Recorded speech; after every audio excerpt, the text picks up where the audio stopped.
बिस्मिल्लाहिर्रहमानिर्रहीम अस्सलाम वालेकुम। हालिया जब नवाज शरीफ की मोहित हमदुल्ला जो अफ़गानिस्तान के नेशनल सिक्योरिटी एडवाइज़र हैं, जब उन्होंने कहा पाकिस्तान को कि पाकिस्तान तवाइफ खाना है, कोठा है, चकला है, तो उसके बाद पाकिस्तान के ऑफिशियल ने उनसे मुलाकातें बंद कर दी।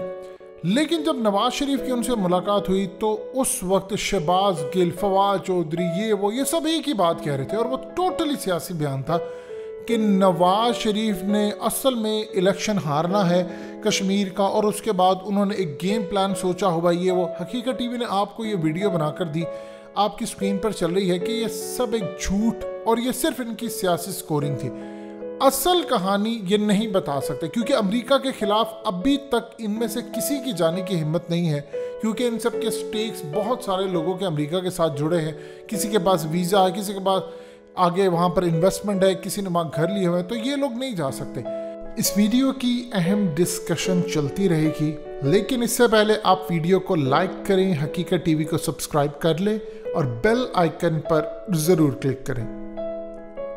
असल कहानी आपको जो बताई थी अब वो होती आपको पूरी नज़र आ रही है। आपको कहा था इंटरनेशनल सतह पर इमरान खान को हटाने के लिए इंटरनेशनल इस्टेब्लिशमेंट इस वक्त एड़ी चोटी का जोर लगा रहे और दूसरी तर्ज पर वो ज़ियाउल हक जैसा इमरान खान के साथ कोई काम करना चाहते हैं। आपने देखा शाह महमूद कुरैशी चाइना गए हैं, शाह महमूद कुरैशी चाइना गए, वो अलग प्लेन पर गए और ISI के जो चीफ हैं वो अलग गए, क्योंकि ज़ियाउल हक के बाद पाकिस्तान की रियासत ने फैसला किया था कोई भी अहम पर्सनालिटी एक जहाज़ एक जगह पर नहीं जाएंगे।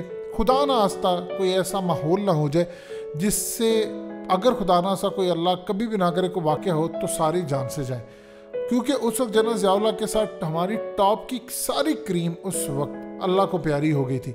अब इस पूरे खेल के अंदर सूरत हाल ये है कि जनरल मैकेंजी की मुलाकात हुई है और मोहित हमदुल्ला नवाज शरीफ से मुलाकात करने के बाद सीधा जनरल मैकेंजी आए। जाहिर सी बात है ये जो दौरा है ये पहले से स्केड्यूल था, और जब हकीकत टीवी ने आपको कहा कि इंटरनेशनल इस्टेब्लिशमेंट के साथ मामला तय करवाने के लिए नवाज शरीफ ने कहा कि इमरान खान की बजाय मैं ऑप्शन हूँ, अगर आप चूज़ करते हैं इमरान खान की बजाय मुझे तो मैं अफ़गान तालिबान के ख़िलाफ़ जाने के लिए हर हद तक तैयार हूँ और मैं गनी को बचाना चाहता हूँ, लेकिन मैं नवाज शरीफ बतौर prime minister of Pakistan Afghan Taliban को इक़्तिदार में नहीं आने दूंगा। ये असल में उन्होंने पैगाम दिया था। अब मोहित हमदुल्ला बेसिकली जो नेशनल सिक्योरिटी एडवाइज़र है वो जनरल मैकेंजी के साथ फौरी तौर पर जो मीटिंग हुई है उसमें मौजूद है, अमरुल्लाह साले मौजूद है और उसके बाद अशरफ गनी मौजूद है। जनरल मैकेंजी ने मीटिंग के बाद कहा है कि हम स्ट्राइक करना चाहते हैं अफ़गानिस्तान में अफ़गान तालिबान पर या नहीं, अभी हम इस बारे में कुछ कह नहीं सकते। उसकी रीज़न ये है कि अभी हमारे पास इसकी कोई डिटेल नहीं है, ना अभी हमने इस बारे में सोचा है कि हम स्ट्राइक कर सकते हैं या नहीं कर सकते, हमने कोई फैसला अभी इस बारे में नहीं लिया। और असल में जनरल मैकेंजी जो बात कर रहे थे वो इस बेस के ऊपर कह रहे थे कि अभी वो श्योर नहीं है, क्योंकि पाकिस्तान ने तो उनको स्ट्राइक करने देना नहीं है अपनी सरजमीन से। उसके बाद अफ़गानिस्तान के अंदर अगर उन्होंने अपनी फोर्सेस निकाल कर या कुछ वहाँ पर कोई काम करना चाहा तो वहाँ पर तो अभी सूरत हाल कुछ नज़र नहीं आ रही। दूसरी जानिब उन्होंने एक इशारा दिया है कि हमारी अपनी सिक्योरिटी फोर्सेस रहेंगी एम्बेसीज और दूसरे कामों के लिए, जो कि पूरी दोहा माहदे की खिलाफ वर्जी है। अब ये कोई ना कोई खेल ज़रूर खेलने वाले हैं, क्योंकि सेंट्रल एशिया में तो इनको आने नहीं दिया गया और इनको पता है इमरान खान ने तो इनको अड्डे नहीं दिए। तो जब अड्डे नहीं दिए, रियासत ने नहीं दिए, चाइना ने नहीं लेने दिए, रशिया ने नहीं लेने दिए, तो उन्होंने इसलिए कहा है कि अभी हम श्योर नहीं हैं। अब इस पूरे खेल के अंदर जो पैगाम था जो नवाज शरीफ के साथ मोहित हमदुल्ला ने दिया पाकिस्तान के हवाले से, वो सेंटकॉम चूँकि खुद इंटरनेशनल इस्टेब्लिशमेंट है वो उसका एक हिस्सा है, तो उनको पैगाम दे दिया गया। अब ये सेंटकॉम ने जाकर, चूँकि जनरल मैकेंजी सेंटकॉम को इस वक्त देख रहे हैं, तो उन्होंने जाकर बाइडन तक ये पैगाम देना है कि पाकिस्तान के हवाले से हकीकत टीवी ने आपको पिछली वीडियो में तफसीली बताया कि जो बाइडन को इस वक्त जो वाइट हाउस के जो साबिक खास तौर पर डॉक्टर है, फिजिशियन है, उन्होंने कहा है कि अनफिट है प्रेसिडेंसी के लिए। और 25वीं अमेंडमेंट के जरिए इनको घर रुखसत भेजना होगा, क्योंकि मेंटली तौर पर अनफिट है। वो इसलिए क्योंकि उनकी एस्टैब्लिशमेंट जो बाइडेन से करवाना चाहते थे, बाइडेन वो नहीं करे, तो वहाँ पर एक कैंपेन चलना शुरू हो गई है कि बाइडेन को हटाया जाए। उनको धमका रहे हैं कि अगर आप ये नहीं करेंगे तो हम कैंपेन चलाएंगे, ये वो। तो इस पूरे खेल के अंदर बाइडेन को पैगाम भी दिया गया है कि नवाज शरीफ के हवाले से कि पाकिस्तान में इनकी वजह ये हो सकता है और आप इस हिसाब से मैनेज करें। देखिए, देर हो गई है बहुत ज़्यादा। नवाज शरीफ चाहे मोहित हमदुल्ला से मिले, चाहे वो इसराइल के प्राइम मिनिस्टर से मिल ले, किसी से भी मिल ले, असल में अब लड़ाई है दो ताकतों की, और उन दो ताकतों का नाम है चाइना और अमेरिका। चाइना इमरान खान को बचाना चाहता है, अमेरिका इमरान खान को कुर्बान करना चाहता है।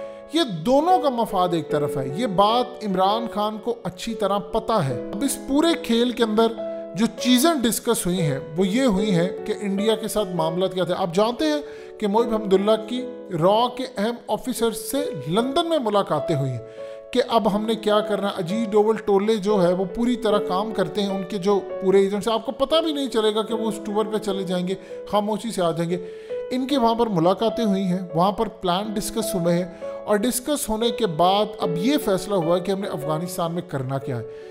किसी इनको समझ नहीं आ रही। अफगान तालिबान से चाइना बिल्कुल डायरेक्टली बातचीत कर रहा है, पाकिस्तान को ऑन बोर्ड लिया। पहले पाकिस्तान ने इंट्रोड्यूस करवाया था, अब वो डायरेक्ट हो गए और वो बातचीत कर रहे हैं कि आपने किसी तरह, यानी मिसाल के तौर पर अफगान तालिबान ने जो ऑप्शन रखी है वो बड़ी ऑप्शन थी। देखिए, आप 90% इलाका कोई फतह कर लेते हैं और फतह करने के बाद आप किसी को कहते हैं कि ठीक है, मैं लड़ाई के लिए तैयार नहीं हूँ, गनी हुकूमत इस्तीफ़ा दे दे, यानी अशरफ गनी इस्तीफ़ा दे दे, तो मैं तुम्हें मारना मराना छोड़ दूंगा। ये एक बड़ी बात होती है और आम रूटीन में आपको ऐसी चीज़ें देखने को नहीं मिलती। लेकिन चूंकि चाइना ये चाह रहा था, अफगान तालिबान तो ये चाह रहे थे कि मारे इनको, निकाले, क्योंकि उनके 3 जो ग्रुप्स हैं, 5 ग्रुप्स लड़े हैं, उनके जो 3 ग्रुप हैं जिसमें मुल्ला उमर वाला ग्रुप, हकानी ग्रुप, ये तो कह रहे हैं कि अभी हम लड़े।